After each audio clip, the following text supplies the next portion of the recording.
Hello students, welcome to Azad institute. Azad institute के इस video में आप सभी का स्वागत है। तो स्टूडेंट्स, आज के इस वीडियो में हम लोग पढ़ेंगे सीक्वेंस एंड सीरीज का कॉन्सेप्ट। तो आइए वीडियो को बिना देरी के शुरू करते हैं और समझते हैं कि सीक्वेंस एंड सीरीज क्या होता है। समझ गए? तो आज के इस वीडियो में हम लोग समझेंगे पहले सीक्वेंस को, फिर आगे आने वाले वीडियो में सीरीज को भी मैं अच्छे से आपको समझाऊंगा। तो यहाँ पे पहले सीक्वेंस समझते हैं क्या होता है सीक्वेंस। यहाँ पर देखिए, हमने सीक्वेंस का यहाँ पे डिफिनीशन लिख दिया है। सीक्वेंस क्या क्या कहता है डिफिनीशन, यहाँ पर देखिए। Sequence a succession of numbers T1 T2 T3 dot dot dot Tn formed according to some definite rule is called sequence. ऐसा टर्म जो कोई डिफिनिट रूल को फॉलो करके बने, जैसे कि T1 T2 T3 Tn, उसको क्या बोलेंगे? सीक्वेंस बोलेंगे। ठीक है, जैसे कि यहाँ पे एग्जांपल है, सम एग्जांपल ऑफ सीक्वेंस क्या है? 1 3 5 7। अब इसमें कुछ रूल्स है। देखिए, 1 में 2 जोड़िए तो यहाँ पे 3 मिल जाएगा, 3 में 2 जोड़िए तो यहाँ पे 5 मिल जाएगा, 5 में 2 जोड़िए तो यहाँ पे 7 मिल जाएगा। तो इसमें एक रूल है कि अगला टर्म अगर प्राप्त करना है तो उससे पहले वाले टर्म में आप 2 जोड़ दीजिए तो आपको अगला टर्म यहाँ पर मिल जाएगा। ठीक है, यहाँ पर देखिए, इसमें कौन सा रूल है?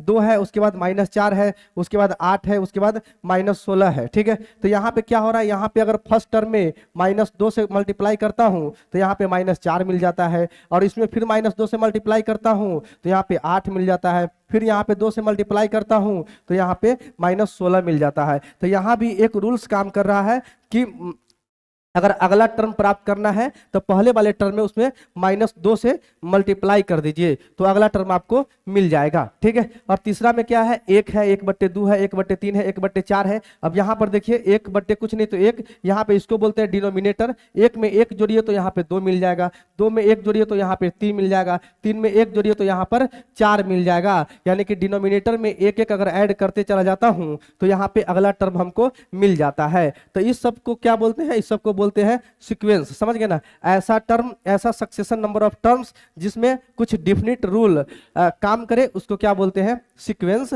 बोलते हैं। तो ये चीज आपको समझ में आया होगा। ठीक है, आगे बढ़ते हैं। सीक्वेंस कितने तरह का होता है? अब यहाँ पर देखिए, यहाँ पर क्या है? यहाँ पे है types of sequence.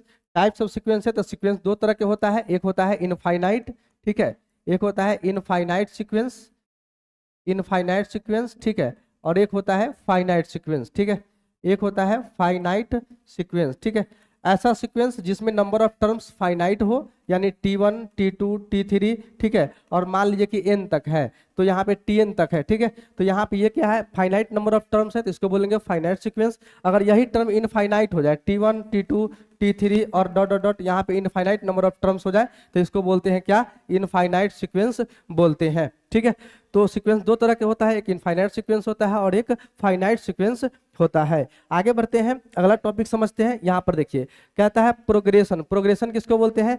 If the terms of a sequence are written under specific conditions then the sequence is called progression. कुछ इसका स्पेशल रूल्स आ जाए, स्पेसिफिक कंडीशन आ जाए, उसको बोलेंगे क्या? प्रोग्रेशन बोलेंगे। अब यहाँ पे मूल रूप से हम लोग 3 गो प्रोग्रेशन पढ़ेंगे। क्या क्या? अरिथमेटिक प्रोग्रेशन, जियोमेट्रिक प्रोग्रेशन और हार्मोनिक प्रोग्रेशन। तो सबसे पहले हम अरिथमेटिक प्रोग्रेशन को अच्छे से समझ लेंगे, उसके बाद ज्योमेट्रिक प्रोग्रेशन समझेंगे, उसके बाद हार्मोनिक प्रोग्रेशन समझेंगे। ठीक है, तो यहाँ पे अरिथमेटिक प्रोग्रेशन समझते हैं। यहाँ पर देखिए, अरिथमेटिक प्रोग्रेशन किसको बोलते हैं? ऐसा सीक्वेंस या प्रोग्रेशन जिसका कॉमन डिफरेंस इक्वल हो। ठीक है, जिसका कॉमन डिफरेंस बराबर है उसको बोलते हैं अरिथमेटिक प्रोग्रेशन और सीक्वेंस। ठीक है, तो यहाँ पे इसका अगर एग्जांपल लूँ तो कैसा हो जाएगा? मान लीजिए 2 है, यहाँ पे 4 है, यहाँ पे 6 है, यहाँ पे 8 है, यहाँ पे क्या है? 10 है। तो यहाँ पर देखिए, 4 में से 2 घटाइए तो यहाँ पे 2 आ जाएगा, 6 में से 4 घटाइए तो यहाँ पे 2 आ जाएगा, 8 में से 6 घटाइए तो यहाँ पे 2 आ जाएगा, 10 में से 8 घटाइए तो यहाँ पे 2 आ जाएगा। तो इसको क्या बोलेंगे? ये है अरिथमेटिक सीक्वेंस या अरिथमेटिक प्रोग्रेशन। समझ गए? क्योंकि इसमें कॉमन डिफरेंस कितना आ रहा है? कॉमन डिफरेंस 2 आ रहा है और हर जगह कॉमन डिफरेंस बराबर आ रहा है। ठीक है, तो इसको बोलते हैं क्या? अरिथमेटिक सीक्वेंस या अरिथमेटिक प्रोग्रेशन बोलते हैं। ठीक है, इसको शॉर्ट में एपी बोलते हैं। समझ गए? अगला लेते हैं, जैसे मान लीजिए 3 है, 6 है, 9 है, 12 है, 15 है। ठीक है, इससे आगे आपको पता चल जाएगा। यहाँ पे आ जाएगा 18, यहाँ पे 21 है ना, तो यहाँ पे 6 में से 3 चला जाएगा तो 3 आ जाएगा, 9 में से 6 चला जाएगा 3 आ जाएगा, 12 में से 9 चला जाएगा 3 आ जाएगा। यानी कि कॉमन डिफरेंस सीक्वेंस का बराबर आ जाए तो उसको बोलते हैं अरिथमेटिक सीक्वेंस या अरिथमेटिक प्रोग्रेशन। ठीक है। तो इसमें ये चीज आपको समझ में आ गया होगा। इसको बोलते हैं फर्स्ट टर्म, इसको बोलते हैं सेकेंड टर्म, इसको बोलते हैं थर्ड टर्म, इसको फोर्थ टर्म, इसको फिफ्थ टर्म, और लास्ट वाले को nth टर्म बोलते हैं। ठीक है, आगे बढ़ते हैं, अगला टॉपिक समझते हैं। यहाँ पर देखिए nth term of an arithmetic progression. आपको हमको nth टर्म कैसा भी अरिथमेटिक प्रोग्रेशन दे दे, उसका nth टर्म अगर निकालना हो तो कौन से फॉर्मूला यूज करके निकलेगा उसको यहाँ पर समझते हैं। ठीक है, अरिथमेटिक प्रोग्रेशन का जो स्टैंडर्ड फॉर्म होता है उसको मैं यहाँ पे लिखना चाहूंगा। सबसे फर्स्ट टर्म को मानता हूँ यहाँ पर a, ठीक है, फर्स्ट टर्म को मानता हूँ a, और सेकेंड टर्म को मानता हूँ a plus D, third term को मानता हूँ a प्लस 2d, और फोर्थ टर्म को मानता हूँ a प्लस 3d। ठीक है, और हमको यहाँ पे nth टर्म निकालना है। ठीक है, तो इसको क्या बोलते हैं, फर्स्ट टर्म बोलते हैं। तो यहाँ पे T1 बराबर क्या लिख सकता हूँ, a लिख सकता हूँ। ठीक है, और यहाँ पे T2 बराबर क्या लिख सकता हूँ, a प्लस डी है, तो a प्लस डी लिख दूंगा। थर्ड टर्म क्या है, a प्लस 2d, तो यहाँ पर a प्लस 2d लिख दूंगा। और फोर्थ टर्म क्या है, a प्लस 3d, तो a प्लस 3d लिख दूंगा। ठीक है, अब यहाँ पे हमको पता क्या करना है, nth टर्म पता करना है, तो यहाँ पे Tn लिख दूंगा। ठीक है, तो यहाँ पे a को क्या लिख सकता हूँ मैं, बताइए, a प्लस यहाँ पर 1 माइनस में 1 इंटू में क्या लिख सकता हूँ, d लिख सकता हूँ। 1 में से 1 चला जाएगा तो 0 आ जाएगा, और 0 से d में मल्टीप्लाई होगा तो फिर वो 0 हो जाएगा, और जोड़ करके a ही आ जाएगा। तो a को मैं इस तरह से लिख सकता हूँ कि नहीं लिख सकता हूँ, बताइए, लिख सकता हूं ना। अब a प्लस डी है तो a प्लस डी को क्या लिख सकता हूं, a प्लस 2 माइनस 1 और इंटू में d लिख सकता हूं। a प्लस 2d है तो यहाँ पे क्या लिख सकता हूं, a प्लस 3 माइनस में 1 और इंटू में d लिख सकता हूं। a प्लस 3d है तो यहाँ पे क्या लिख सकता हूं, a प्लस 4 माइनस 1 और इंटू में d लिख सकता हूं। ठीक है, इसको इस तरह से लिख सकता हूं। तब यहाँ पर देखिए, यहाँ पर 1 है तो यहाँ पर 1 आ रहा है, यहाँ पर 2 है तो यहाँ पे 2 आ रहा है, यहाँ पर 3 है तो यहाँ पर 3 आ रहा है, यहाँ पर 4 है तो यहाँ पर 4 आ रहा है। अगर यहाँ पे n हो जाएगा तो यहाँ पर क्या आएगा, ये सब चीज तो सेम ही रहेगा, लेकिन यहाँ पे n आ जाएगा माइनस में 1 और इंटू में क्या हो जाएगा, d हो जाएगा। तो यानी कि सीक्वेंस का nth टर्म क्या होता है, a plus n minus 1 into D. इस फार्मूला को आपको याद रखना है, समझ गए, इस फार्मूला को आपको याद रखना है। जहाँ tn को क्या बोलते हैं, nth टर्म बोलते हैं, tn को क्या बोलते हैं, nth टर्म बोलते हैं। a को क्या बोलते हैं, a को फर्स्ट टर्म बोलते हैं, a को क्या बोलते हैं, a को फर्स्ट टर्म बोलते हैं। n को क्या बोलते हैं, नंबर ऑफ टर्म्स बोलते हैं। ठीक है, ये नंबर ऑफ टर्म्स हो जाएगा। ठीक है, पदों की संख्या।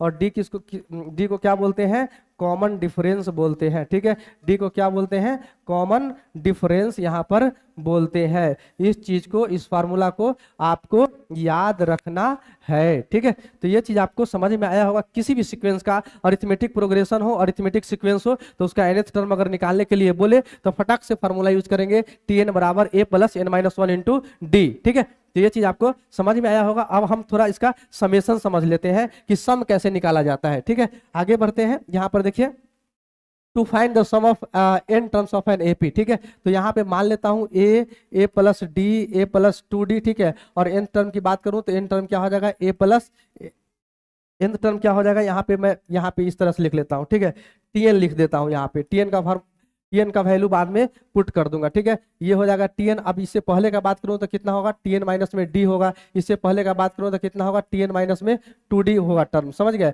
अब इसको मुझे सम निकालना है, तो सम को जो इंडिकेट करता हूं उस किससे करता हूं, एसएन से करता हूं। ठीक है, सम को किससे इंडिकेट करता हूं, एसएन से करता हूं। ठीक है, यहाँ पे इसको लिखता हूँ क्या, sum of n terms of AP. ठीक है, n terms of N AP. ठीक है, sum of n terms of N AP इसको बोलते हैं, एसएन बोलते हैं। एसएन निकालना हो तो कैसे निकालूंगा, a प्लस डी। ठीक है, प्लस a प्लस 2d, इस तरह से लिखूंगा, plus dot dot dot Tn minus 2d। ठीक है, प्लस Tn माइनस d और प्लस Tn, इस तरह से मैं इसको लिख दूंगा। ठीक है, अब मुझे इसको एसएन को सीधा जोड़िए चाहे उल्टा जोड़िए, बात क्या आएगा, बराबर आएगा। तो मैं इसको एक बार उलट के लिख लेता हूँ। उलट के कैसे लिखूंगा, Tn plus Tn minus d plus Tn minus 2d plus dot dot dot यहाँ पे a plus d plus a plus 2d हो जाएगा। ठीक है, अब यहाँ पे इसको मान लीजिए समीकरण 1 और इसको समीकरण 2, इसको मान लेंगे इक्वेशन फर्स्ट एंड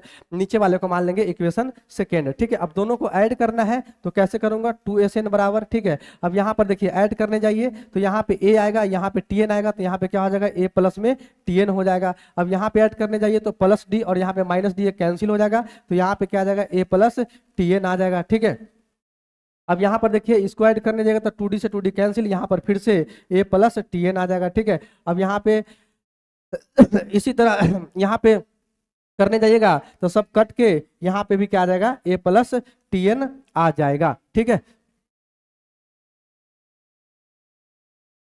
यहाँ पे देखिए a प्लस टी एन आ जाएगा, a plus D minus D cut के, फिर यहाँ पे भी a प्लस टी एन आ जाएगा, और यहाँ पे a प्लस टू डी, यहाँ पे T N minus two D, यहाँ पे भी कट के a प्लस टी एन आ जाएगा। तो a plus T N, a plus T N, a plus T N, ये कितना बार है? n बार है, हमको n बार जोड़ना पड़ेगा। n बार जोड़ने से अच्छा है मैं इसमें n से गुना कर दूंगा, ठीक है। तो यहाँ पे मैं क्या लिख सकता हूँ, 2sn बराबर n into a plus T N आ जाएगा, ठीक है। अब यहाँ पे दो गुना में उधर चला जाएगा तो भाग में आ जाएगा, n/2 into a plus T N आ जाएगा, ठीक है। अब यहाँ पे क्या करिएगा, a प्लस टी एन, अब यहाँ पे एस एन बराबर अभी nth टर्म निकाल के बताया हूँ कि टी एन का फार्मूला क्या होता है, a plus N minus one into D होता है, ठीक है। अब इसको सॉल्व कर दीजिएगा, n/2 into 2a plus N minus one into D हो जाएगा, ठीक है। तो अगर सम ऑफ n टर्म्स निकालना हो तो उसके लिए फार्मूला क्या हो जाएगा, एस एन बराबर n/2 into 2a plus N minus one into D हो जाएगा, ठीक है। तो इस तरह से जो है सम आपको निकालना है। इसको साफ से मैं इधर लिख देता हूँ, एस एन बराबर क्या फार्मूला निकल गया, n/2 इंटू में 2a प्लस में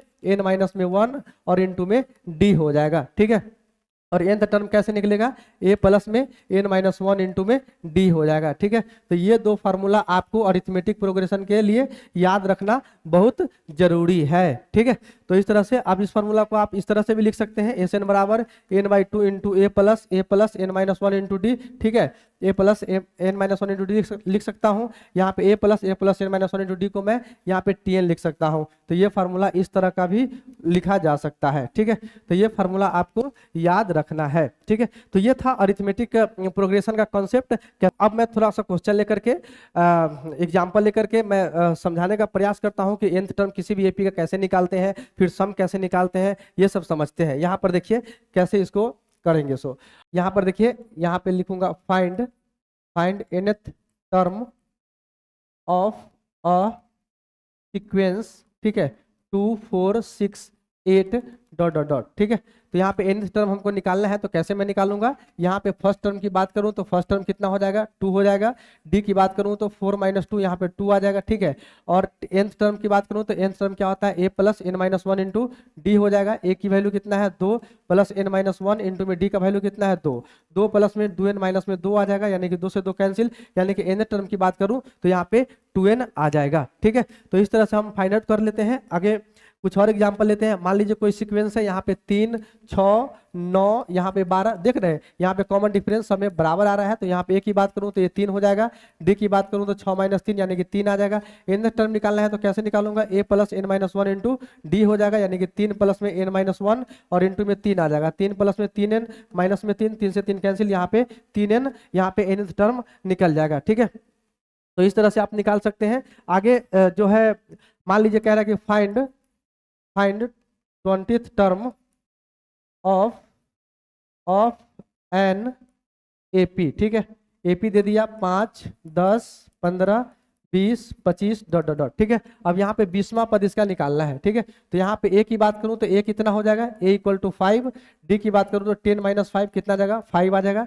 n की बात करूँ तो n 20 आ जाएगा, ठीक है। तो यहाँ पे tn क्या होता है formula, a plus N minus one into D, ठीक है। a का वैल्यू कितना हो जाएगा, 5 प्लस n का वैल्यू 20 माइनस में 1 इंटू में d का वैल्यू 5, यहाँ पे 5 प्लस 19 इंटू में 5, 19 पंचे 95, ठीक है। 95 और 5 कितना हो जाएगा, यहाँ पर 100 आंसर आ जाएगा, ठीक है। तो 20th टर्म भी निकल गया। इस तरह से सवाल जो है बेसिक होता है, बेसिक सवाल इस तरह का होता है। अब यहाँ पर देखिए आपको सवाल पूछ रहा है find 30th term of N AP दे दिया है, -5 -10 -15 माइनस में 20, ठीक है। अब यहाँ पे 30th टर्म निकालना है एपी का, ठीक है। तो एपी क्या है, यहाँ पे ए की वैल्यू की बात करूँ तो ए -5, डी की बात करूँ तो -10, माइनस इंटू -5, माइनस गुने माइनस क्या हो जाएगा, प्लस हो जाएगा, यानी कि माइनस में 5 हो जाएगा। एन का वैल्यू की बात करूँ तो यहाँ पे 30 हो जाएगा। टीएन क्या होता है फार्मूला, ए प्लस एन माइनस वन और इंटू में डी हो जाएगा। ए का वैल्यू कितना है, माइनस में 5, प्लस में 30 माइनस में 1 इंटू में माइनस में 5 हो जाएगा। माइनस में 5 प्लस में 29 गुने कितना हो जाएगा, -5, -5 माइनस 145 और यहाँ पे आ जाएगा माइनस में 150, ठीक है। तो यहाँ पे कितना आ जाएगा, माइनस में 150, 30वां पद आ गया। तो इस तरह से जो है सवाल को आप हल कर सकते हैं। अगला सवाल है यहाँ पे अगला सवाल आ सकता है, which term of an AP 10 20 30, ठीक है, 40 डॉट डॉट डॉट 1 इज 1000, ठीक है। कहता है कि इसका कौन सा टर्म जो है 1000 है। तो इस तरह का सवाल कैसे आप फाइंड कर सकते हैं। यहाँ पे ए का वैल्यू क्या हो जाएगा 10 हो जाएगा, डी की वैल्यू कितना आ जाएगा 20 माइनस 10, तो यहाँ पे 10 आ जाएगा, ठीक है। एन टर्म कितना दे दिया है 1000 दे दिया है। एन टर्म को क्या लिख सकता हूँ a plus N minus one into d equal to 1000 हो जाएगा। ए का वैल्यू कितना है 10 plus N minus one into d का वैल्यू कितना है 10 बराबर में 1000। यहाँ पे प्लस 10 उधर चला जाएगा तो माइनस 10, यहाँ पे 1000 माइनस में 10 हो जाएगा, यहाँ पे एन माइनस में 1 इंटू में 10 बराबर कितना हो जाएगा 990, 0 से 0 कैंसिल, यानी कि -1 उधर चला जाएगा तो +1 हो जाएगा 99 और ये कितना हो जाएगा 100 हो जाएगा, यानी कि 100 टर्म कितना आ जाएगा 1000 आ जाएगा। तो इस तरह का भी सवाल आता है ठीक है। यहाँ पर देखिए जैसे मान लीजिए which term of an AP 7, 14, 21, 28, ठीक है, इस तरह से इज 343, ठीक है।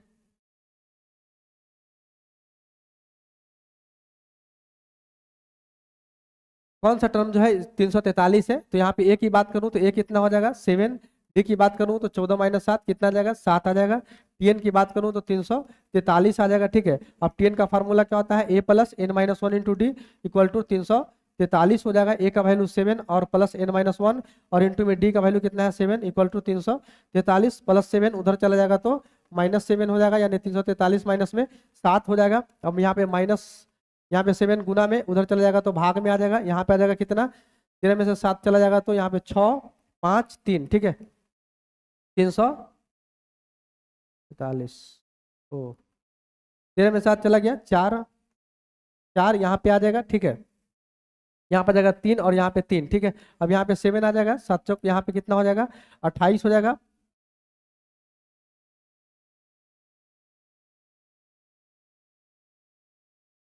7 चौक 28 हो जाएगा, ठीक है। 5, 4 यहाँ पे ऐसे कर लीजिए,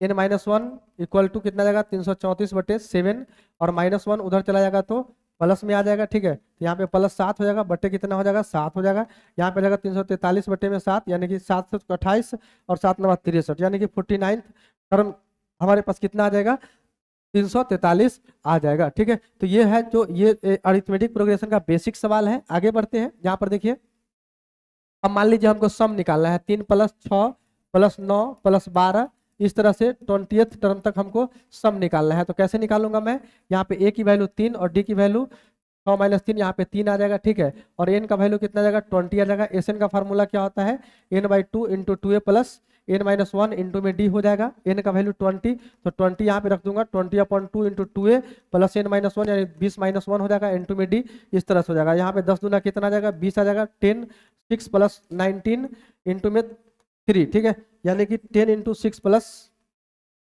19 57 यहाँ पे आ जाएगा, यानी कि 10 गुने 63 यानी कि कितना आंसर आ जाएगा 630 आंसर यहाँ पे निकल करके आ जाएगा, ठीक है। तो इस तरह से आप यहाँ पे सम भी निकाल सकते हैं आगे बढ़ते हैं, यहाँ पे देखिए 8 + 16 + 24 + 32 + ... यहाँ पे मान लीजिए 30th टर्म तक हमको सम निकालना है, ठीक है। तो यहाँ पे ए की वैल्यू कितना 8 हो जाएगा, डी का वैल्यू कितना आ जाएगा 16 - 8 यहाँ पे 8 आ जाएगा, एन का वैल्यू कितना आ जाएगा 30 आ जाएगा। एस एन का फार्मूला लगा दीजिए n/2 × 2a + n-1 और इंटू में क्या हो जाएगा डी हो जाएगा। एन का वैल्यू 30 यानी 30/2 और इंटू में 2a यानी 8 प्लस में 30 माइनस में 1 और इंटू में डी आ जाएगा। अब उसके बाद क्या करूंगा मैं, यहाँ पे 15 दूना 30 यानी कि 15 इंटू 8 दूना 16 और यहाँ पे 29 गुने 8 हो जाएगा, यानी 15 × 16 + 9 × 72 हासिल से 8 9 16 और 7 कितना हो जाएगा 4 20 3 23 हासिल 232 आ जाएगा, यानी कि 15 और यहाँ पे 248 में 15 से गुना करो 15 120 120 यानी 0 हासिल कितना हो जाएगा 12 15 चौका 60 और 12 कितना हो जाएगा 72 हासिल 7 15 30 और 7 37 हासिल 3 यानी 3720 आंसर यहाँ पर निकल करके आ जाएगा, ठीक है। तो ये भी आपको समझ में आया होगा। तो आज हमने अरिथमेटिक प्रोग्रेशन का थोड़ा बेसिक सवाल समझाया और पूरा कॉन्सेप्ट समझाया। कैसी लगी वीडियो कमेंट करके जरूर बताइए। वीडियो अच्छी लगी हो तो वीडियो को लाइक और चैनल को सब्सक्राइब कर दीजिएगा। अगले वीडियो में मैं शुरू से क्वेश्चन का और एडवांस लेवल के क्वेश्चन का प्रैक्टिस करवाऊंगा। तो तब तक के लिए इतना ही। वीडियो देखने के लिए बहुत बहुत धन्यवाद। Thank you for watching my video. Thank you very much.